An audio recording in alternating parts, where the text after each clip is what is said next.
Hi and welcome back to my channel. My name is Erica and we are on episode 21 of my crafting podcast.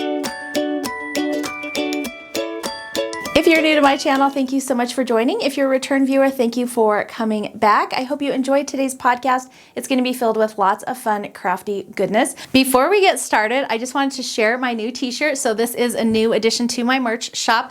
This one has all kinds of fun, ignore my microphone, but it has all kinds of fun quilty words on it. It says quilt, cut, press, bind, baste, repeat, and then there's a little thread spool down there as well. So this is really cute. I do have some hoodies and t-shirts available. All that should be linked right below this video. You should be seeing a little banner with like hoodies and things like that. So you can click there. I'll also link my Teespring shop below. Okay, let's go ahead and dive right into today's video.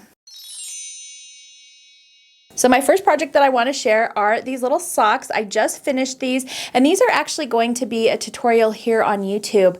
I had a lot of requests for just a basic sock tutorial. I also have some requests for color work, but I wanted to get a basic sock video down for super beginners that I could share before we started trying to do anything fancier like color work. These are based on my Christmas socks that I released this year. So this is what color work is if you're not familiar with knitting. It's where you're just changing colors to make a fun design. I did switch colors for the heels and toes like you can see here because I wanted to show you how to change colors if you wanted to. And also I think it helps show the different portions as you're knitting, because since the heels and toes are a different color and they're a little bit of a different technique, I think it makes it a little bit easier to see when you're new. So this is a video that is coming soon. Here's the yarn that I used for them. It is this Queensland Coastal Cotton, and this is actually the one I used for the video is an Aran weight yarn, so it's a little bit thicker than your normal sock weight or fingering weight yarn. I did that for a couple reasons. One, because I had a bunch of leftover colors from these socks, and that's what I knit these in. They're super chunky and wintry, so I wanted to use up those colors, but also because I thought it'd be easier for you guys to see in video format as well. So these colors are really fun. This blue one is called Celeste, and this pink one is called Watermelon. I knit them on my Knitter's Pride Dreams. I love these needles. They're double pointed needles and they are a wood material, and I really love wood for sock knitting. If you are new, I would probably go for something more like this. They still have a nice finish on them, so you can still get your stitches on and off really easily, but they don't just slide right out of your project, which can be really frustrating if you're trying to learn how to knit. All right, my next project, it's actually kind of on hold because I need more yarn. I ran out of yarn, and also I can't decide if it's something I'm actually gonna wear or not, but it's been really fun to knit. So this pattern is from Knit Collage, and it is called the Dreamy Cardi. So here's what it looks like. It's just a super chunky cardigan, and I thought it would be a lot of fun because I had some of the Knit Collage yarn in my stash, and I had been working on a scarf which I showed in a previous podcast, and I had made so many mistakes in it and I wasn't loving it that I was like, you know what, I think I'm going to try and do something different with this yarn, and this one might actually get ripped out as well. I'll show you why in just a second. If you haven't checked out Knit Collage yarn, you definitely should check it out. It's all very unique yarn. It's hand spun yarn. I believe it's hand spun in India, and then the lady who owns the company travels back and forth, and she basically employs all of those ladies there, which allows them to make a living. So I like that I'm supporting the spinners. I think that's really cool, but also the yarn is just absolutely beautiful. So this thing is super chunky. I'm keeping it in one of, I think this is Erica's catch-all. This is a free tutorial here on YouTube, and it's just a nice ginormous bucket to keep all of my stuff in. Here is some of the yarn. This is kind of what I have left over, and then I'm using this kind of natural base for it, and then I'm using all these fun colors as stripes. So I am modifying the sweater a little bit just to include the fun stripes. This yarn is actually twisted fabric, so this is bits of fabric, so it's not yarn at all, and it's actually kind of twisted, like they did sort of spin it, but you can untwist it and see that it's just little strips of fabric. So it's actually really unique and kind of fun. So here is my project. Okay, so here is how far I am on the project itself. So here's the front, and then here's the back. You can kind of see the striping a little bit better there on the back. And I am using this cream. This is, I think, called Spun Cloud, and it's just their natural colorway. And I'm using that as the base. And then as you can see, I'm putting all of those fun colors in as the accents. And their yarn also has things like woven into it. Let me see if I can find, some of them have flowers. Here's a little flower. So they've got some, you know, fun things kind of spun into their yarn. This is actually really fun to knit. I tried it on and it's super bulky, which I already knew. I don't really feel like I need anything adding bulk to my body. So I can't decide if it's going to be one of those really cute things to wear with just like a little white t-shirt and some jeans maybe. I think it'll be cute, but it is going to be really bulky. Now I am out of the white yarn or the natural yarn, so I do need to get some more because I still have some more to go on the bottom. I don't want this to be like a cropped sweater, and then I still have to add the sleeves as well. I think I have enough of the colors. I just don't have enough of this natural color. So I don't know. What do you guys think? Leave me a comment below and let me know if you think that it's something that, you know, like, am I going to wear this, or is it going to be one of those kind of crazy things that like I knit but I'm just never willing to wear? I don't know. Let me know what you think. It is actually beautiful yarn. It's a lot of fun to knit with. And if I don't do this, the beautiful thing is I can just pull it all out and maybe restart the scarf because I really love the scarf.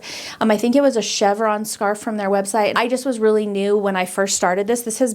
I've had this yarn for years, and I had just made a lot of mistakes with the yarn because it's kind of hard to see. It's definitely not like a beginner friendly yarn. It's kind of hard to see where your stitches are. The other fun thing about this is I am knitting it on my Licka pink blush needles, which is so much fun. They are driftwood needles. The whole set is pink, and I do believe I showed the set that I got in another podcast, but they're really cute. And so the fact that they're pink needles makes it really fun. It's a really nice material, so it's a beautiful, they're beautiful to knit with, and I really love them. So anyways, that is my whip on hold, and as you can see, this bag is the perfect size for it. It's a really huge bag, so I can fit everything I need in here. But anyways, leave me a comment below letting me know if you think I should continue on with this and just see how it looks, or if I should rip it out and maybe go back to my scarf.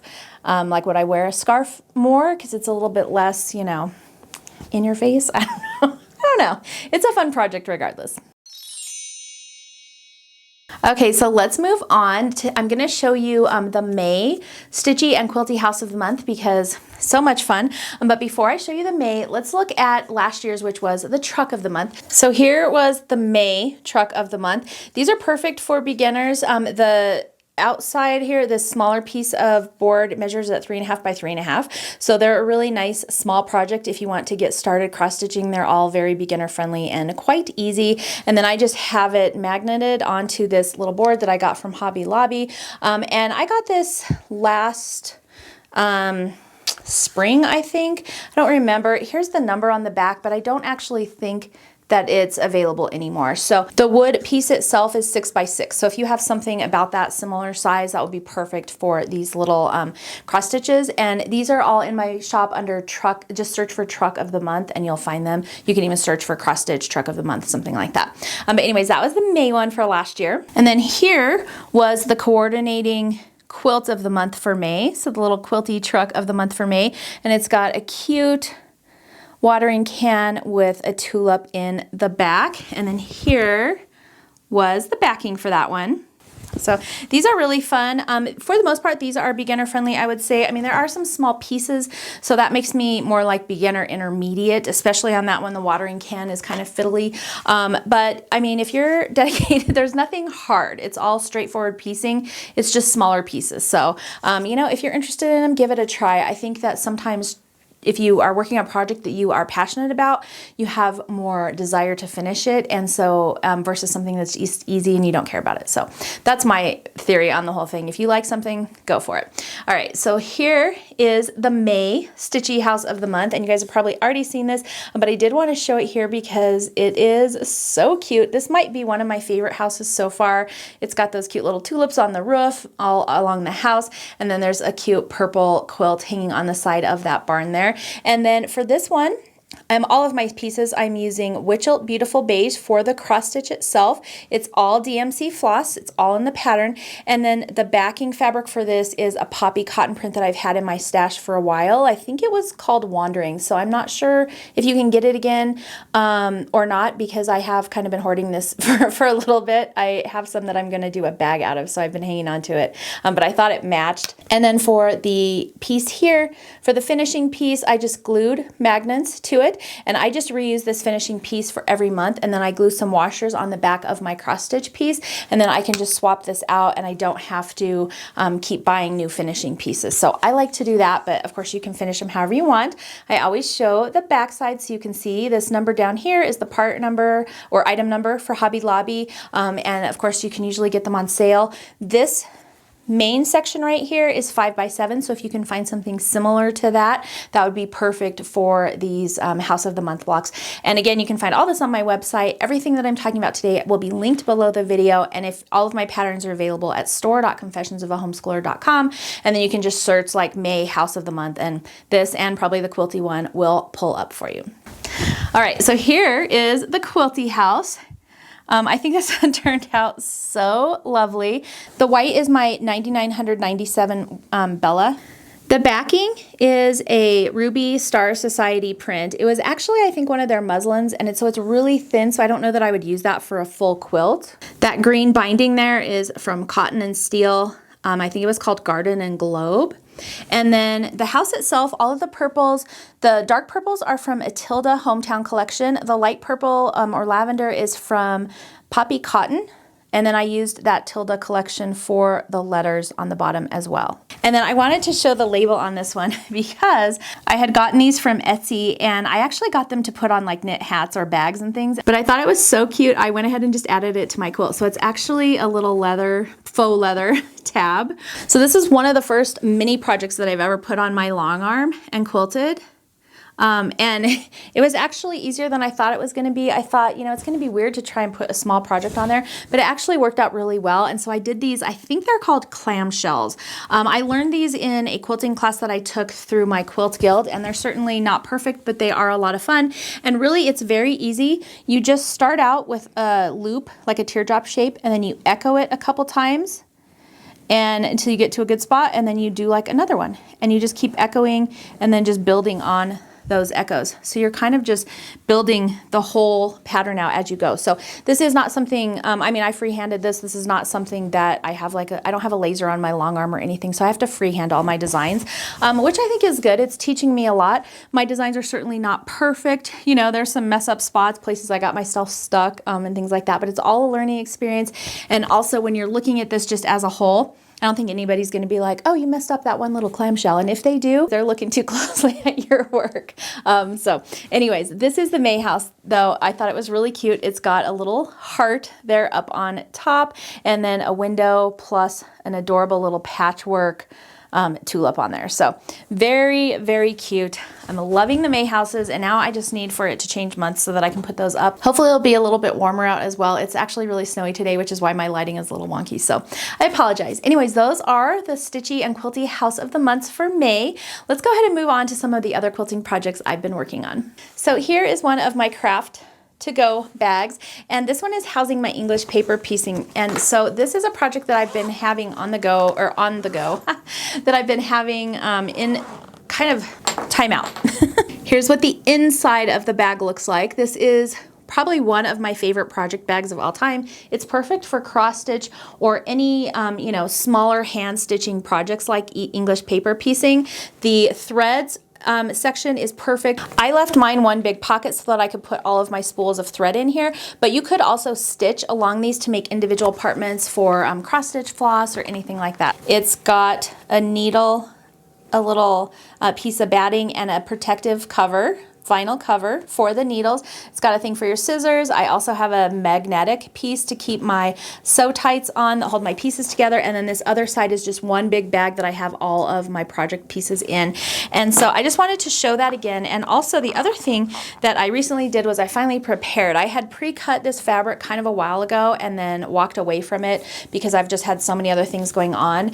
And I like to do smaller projects in the evening when I'm watching TV or just hanging out in the living room with the family. And so if this is ready to go, then I can grab it and just stitch on it. I can even take this to our knit night. It's technically like an open craft night. Most people knit, but I could definitely bring this to it. So I thought I would show you. I'm going to be doing they're kind of Dresdens. It's actually the middle, and maybe I'll lay this out so that you can see it a little bit better.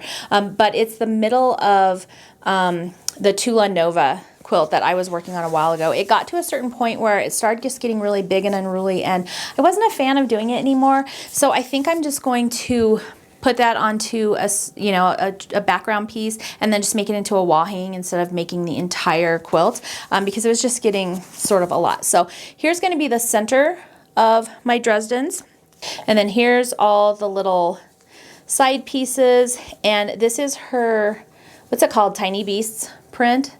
So these are all prepped and ready to go, and I tried to do them in sort of a way that they're going to be fading in colors.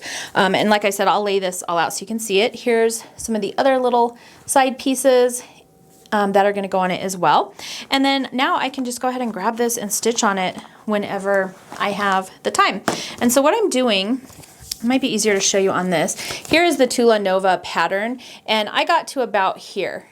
And it's just, the thought of doing all of this was like a lot, and I wasn't enjoying stitching on a really big piece like that. I think I enjoy stitching on smaller pieces and then more like putting it together into quilts. So what I'm actually going to stitch on now is just this centerpiece that looks like a Dresden. So we've got this center block right here, those little triangles, the light pink, and then where it goes into light blue, green, and orange. So where you see these kind of gray diamonds, I'm not doing that part. So everything inside of there I'm going to do. So I'm going to make a bunch of those. And so they're going to kind of look like Dresdens, is why I keep calling them that. That's not what they are. But and then I'm probably going to put those onto backgrounds and then put those together like a regular quilt. So it'll sort of look like a Dresden quilt. The shaping will be a little bit different, obviously. But I got those ready. And then I also got a pink version ready, and I ran out of pieces, so I've got to pull some of my pieces or make some more. I ran out of my paper, so I do have a pink version, which is going to be really cool as well. So that'll be coming soon, and I'll share more of that as I go.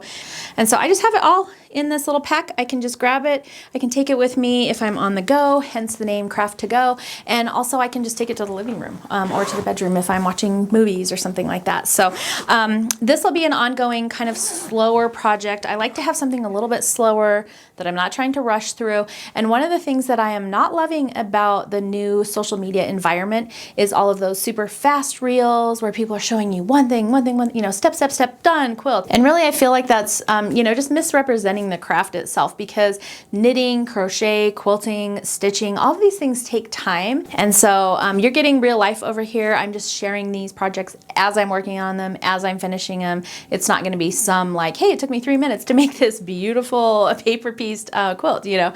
So that's just not real life. But that's where I am on the English paper piecing project that I have started. It's all prepped and ready to go, so now I can get started working on this. If you're curious, this fabric was sort of a deep dive from my stash. This is called Pam Kitty Morning, and it's by Lake House Dry Goods, and I don't know if they make fabric anymore. So this was one of my favorite lines from them. It was so much fun, and so I have kind of a hoard of it, and I've been pulling it out for special projects here and there. So anyway, super fun bag to make if you haven't made it and you like to do small projects. That is a great project to work on. Okay, so that is it for English paper piecing. That's my only project that I have going on right now for that. Let's talk a little bit about, I'm going to show this without dropping them all, my Sew With Me series here on YouTube. So we are on block number 4 now, so I'm going to go ahead and show those to you really quickly. So here was block number 1, and here was the baby block number 1. This one was a lot of fun, and I love seeing your guys' pictures. If you are sewing along with us on this, make sure to share on social media. You can use hashtag 2023 sew with me, and that way I can see all of your blocks, because you guys have some really fun color combinations and I love them. Here is block number 2. This is my 12.5-inch version, and then here is my little 6.5-inch version. And I've mentioned this before, but I am doing the smaller blocks in Christmas colors, so I'm going to have some fun little Christmassy projects when I'm all done. And actually the red and white one is going to be Christmassy as well, so I feel like I'll be able to use that one for both kind of summer patriotic and also for Christmas, so I can have it out twice. Here is block number 3. So this one is a lot of fun. I had some fun playing with the fabric on the smaller version of this. This one obviously is my 12.5-inch version, and then here is my smaller one. So I changed those corner squares right here to green, and then I did a green and red combo on the star points. So I think that turned out really cute. And then here is block number 4. This block is called, this is a pretty vintage block. I've heard it called the album block. I've heard it called it's kind of like a granny square, only instead of individual squares, you've got these kind of longer sections. And then here is my Christmas 6.5 inch version. These are really cute. The fabrics that I'm using for the 6.5 inch version are mostly Christmas stitched by Fig Tree. The background is, some of the backgrounds are their little pine cone print, which is super cute. Some of them are also from my stash. I have a lot of Christmas fabrics in my stash, and so I'm just pulling out whatever I can that matches. And that's one of the great things about the Sew With Me series is they're perfect scrap busters. They don't have to be, you don't have to buy a kit for these. That said, I do have links to the Fat Quarter Shop Red Bundle by Lori Holt, which is a great bundle for this project, and you just need a little bit of background fabric. And then same with the reds, I'm using a bunch of reds from my stash and also some from that Fat Quarter bundle from Fat Quarter Shop as well.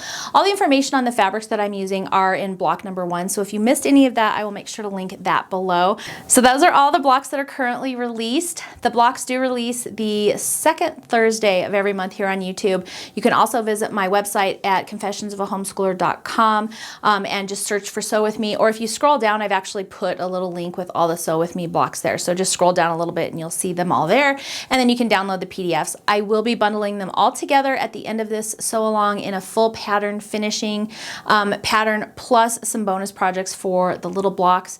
So you can make them however you want. You can make 12-inch blocks, you can make the 6.5 inch blocks, you can make both. And I will have patterns where you can mix and match the layouts of the sizes into one big quilt, or some fun smaller projects as well. So stay tuned for all of that coming soon. In the meantime, I hope you guys are enjoying the sew along, and thanks for sewing along with me and sharing your blocks because I love seeing what you're making. For now, I'm just keeping them all on this fun little tray. I got this from Fat Quarter Shop, and this just allows me to move these around easily in my workspace so they're out of the way. All right, I have brought in my latest quilty finish, and this one is called Lucky Layer Cake. This is a free tutorial here on YouTube. It should have already gone live by the time you're seeing this video, so I just wanted to share the finish again with you. This quilt was so much fun to make. I made it using a layer cake, Moda layer cake, and then just some yardage and a little bit extra yardage for the border right here. But other than that, you pretty much just need 36 pieces of layer cake. If you don't know what a layer cake is, it's just basically a package of fabric which includes a sampling of every print in a line of fabric, and they are 10 by 10 inch squares. So they're really fun packs to work with, and I wanted to do a layer cake video here on YouTube because I did do a couple jelly roll ones, and I thought, you know what, let's do something fun with a layer cake. And so this one was made using Nantucket Summer Layer Cake by Bonnie and Camille, or actually I think this one was just by Camille Ross Kelly, but it's absolutely beautiful. It's got light blues, dark blues, like navies, it's got some greens in there, and so it's just a really nice classic line, and the prints are beautiful to work with. I was thinking about using a white background for this, and I was looking at my 9997 by Moda. That's the one I always use, but for this one I thought, you know what, I want something a little bit different, and so I did do a low volume background. It's a gray cross background by Lori Holt, and I think it just gave it a little bit something more of interest than just a plain white. For the border, because Nantucket Summer was actually out of print by the time I made this, I couldn't get enough border from any of their lines, and so I went ahead and added in a print from her Dwell line, which matches almost perfectly to this line. So if you're having a hard time getting Nantucket Summer, take a look at her Dwell. She has similar blues and greens in that line as well. I think it also has some pinks and stuff in it. Obviously that wasn't going to go with this quilt, but the blues matched perfectly for the border. The backing is this light blue. It's almost like a plaid print. It's like a pinstriping print. Really cute. I love that. And then for the binding, I did a navy floral, and those were both from the Nantucket Summer line. So when I got the layer cake, whenever I'm buying fabric, I usually will buy backing to match it at that time, because for the most part, I'm going to make it into a quilt. Unless I know it's going to be a small project, I will go ahead and just get the backing, because they go out of print so fast and then you can't get it, and I like to have all my stuff matching. So obviously you're going to want to go with whatever your pattern might say if you know what pattern you're using. But if I don't know what pattern I'm using, I'll get a pre-cut, I'll get 5 yards of backing and 1 yard of binding, and then I'm pretty much covered for whenever I get around to making that quilt. So this was super fun. It is a free tutorial on YouTube. Like I said, it is a beginner-friendly quilt. It comes together quite quickly. The finished blocks are actually a little bit larger. I think they were 15.5. Don't quote me on that. Go by whatever the video says because it's been a little bit since I've made this. But I love this quilt because it's really kind of classic. It's fun. It shows off all of the fabrics really well. It's definitely beginner-friendly, and it came together quite quickly. I think because I was doing it for a video, and obviously I was, you know, I'm working to get the pattern out, I think I made the quilt top in like a day or two. So it actually does come together really quickly if you're, you know, have some dedicated time to spend on your quilt. I do have the pattern for this available in print and PDF, and then I will link the video showing you how to make the blocks in the description box below this video as well. And then the label on the back is from my Sweetwater tag subscription. I will link their website below, and every month they send personalized labels to you, and you can either iron them on or sew them in or both.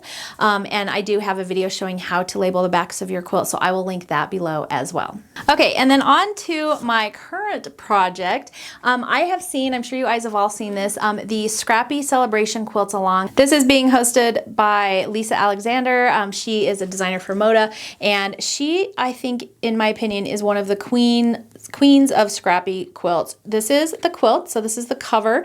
I think you can buy the pattern from her, or you can get it in this magazine.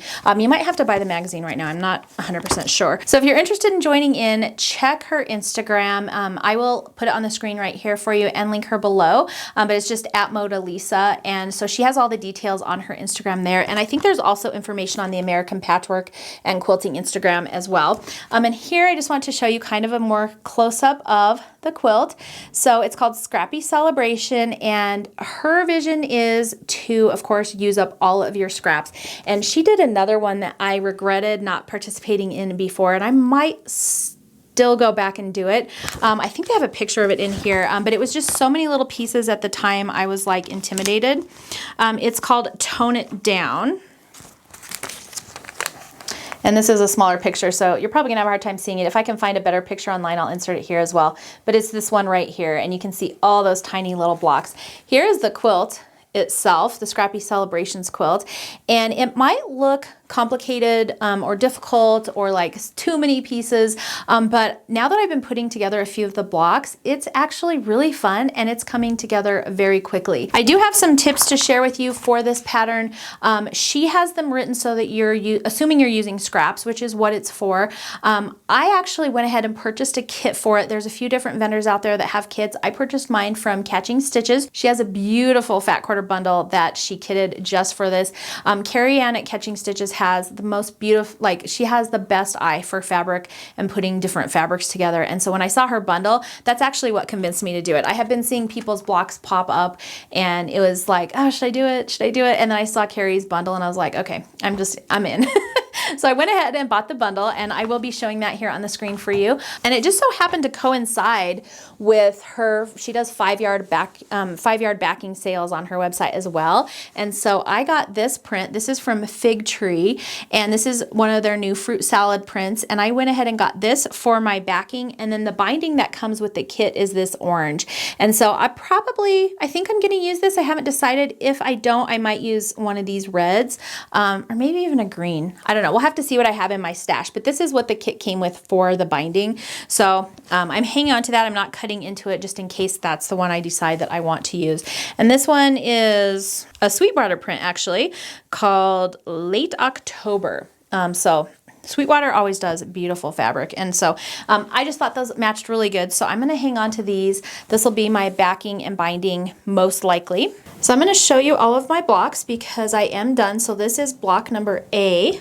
And as you can see, I've got scrappy backgrounds, but the blocks are similar. I did go ahead and strip piece these because it was just a lot easier.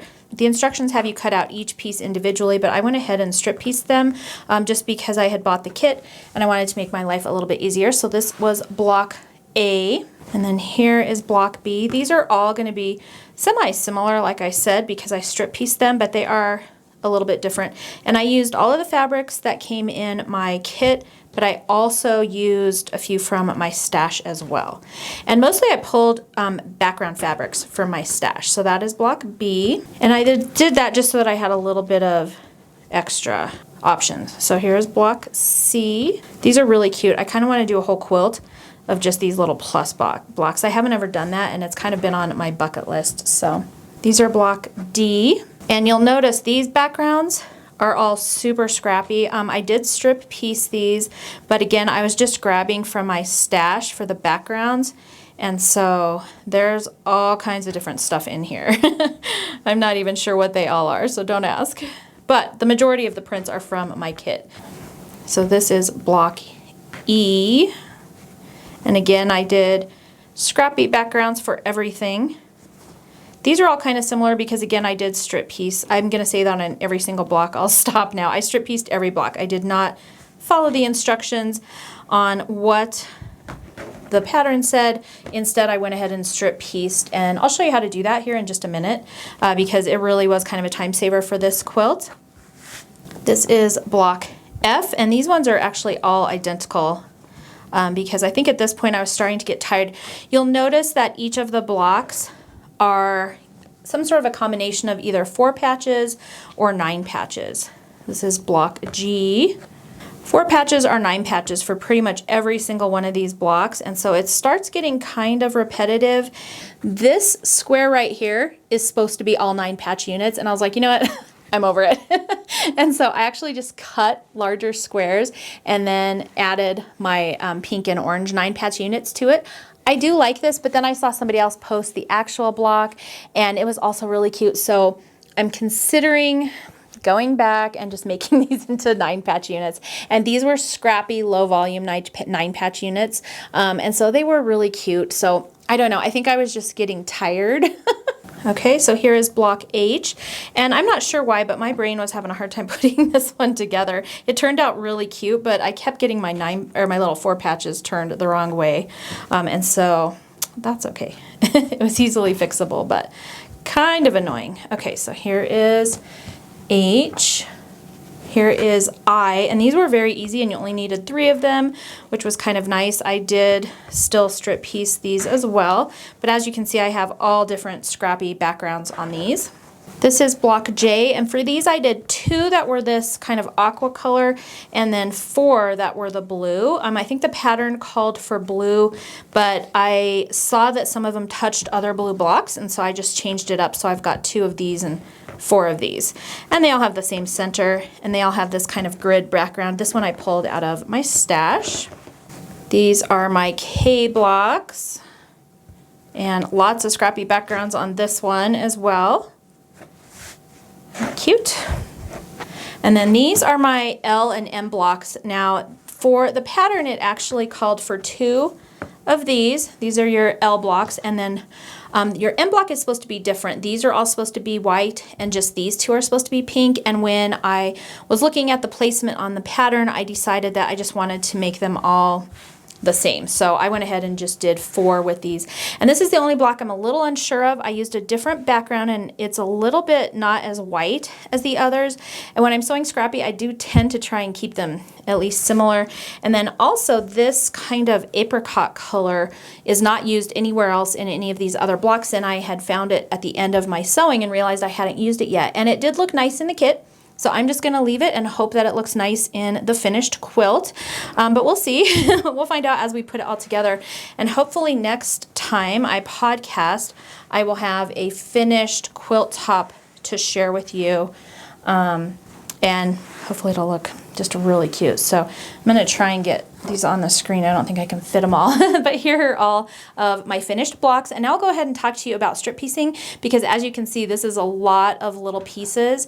And if you were cutting out each piece individually, especially on blocks like this one or like this one, it can be a lot of work. So here's a quick little video I did on strip piecing.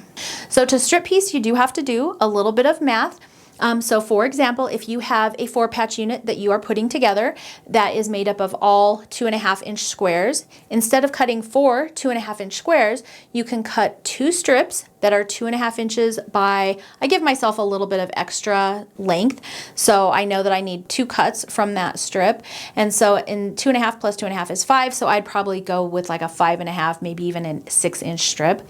So I would cut a 2.5 by 6-inch strip of one color, 2.5 by 6-inch of another color, sew those strips together, and then just trim them into 2.5-inch sections, and then you can just assemble your 4-patch from there. So when you're doing one 4-patch, not a big deal. When you're having to do 15 per block and you need, say, 6 blocks, that's kind of a lot. So strip piecing can come in super handy. So a couple of people had suggested that when I mentioned I was going to do this quilt.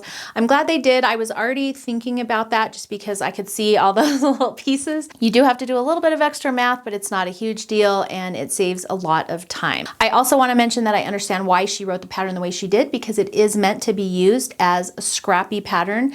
Get into your scrap bin. So I kind of like that she did it that way. I can figure out the strip piecing on my own. Now, because I strip pieced, I actually will cut as many pieces as I can from my strip, even if it's more than what I need for the pattern. And then I've just taken those little leftovers and sewn them together. So I have some of these fun little 4-patch units from one of the blocks. I think this was from block number 1. And then I also have some of these left over from one of my blocks. And so I'm actually going to take these and whatever other scraps that I have left over, and I'll probably just sew some more little patches like this. And I'm probably going to be using these for like a little colorful bag or something. So like a little quilted bag. So I think that's going to be a lot of fun. And it's another perk to the strip piecing. So not only does it go faster, but you end up with some fun little extra bits that you can use in another project. So definitely get a hold of this pattern if you're interested. It's a lot of fun. It's a lot easier than it looks. And Lisa's done all the hard work with the fabric placement and the layout and all of that for you. So definitely check it out. It's a lot of fun. And maybe even give her other patterns a check. She has a book of scrappy projects that is beautiful. She has so many fun ideas when it comes to scrappy projects. So check out Lisa Alexander or grab this magazine and you can sew along with us. If you are, it's a hashtag Scrappy Celebration QAL, and you can see what everybody else is making and post your own fun projects as well. So that's it for today's video. I hope you enjoyed it. I will make sure to link everything I talked about below. If you like this video, make sure to give it a thumbs up and subscribe. According to YouTube, a lot of you guys watching are not subscribers, so subscribe to my channel. You'll get notified anytime that I upload a new video. You can also hit the notification bell so you get notified that way as well. Thanks so much for joining me today. I hope you enjoyed it, and I will see you next time. Okay. Press, bind, baste. Hopefully it'll be a little bit warmer out as well. Random dog running down the street. Put little, you know, the little floss pieces in there. What are they called? For the binding, I did do a navy,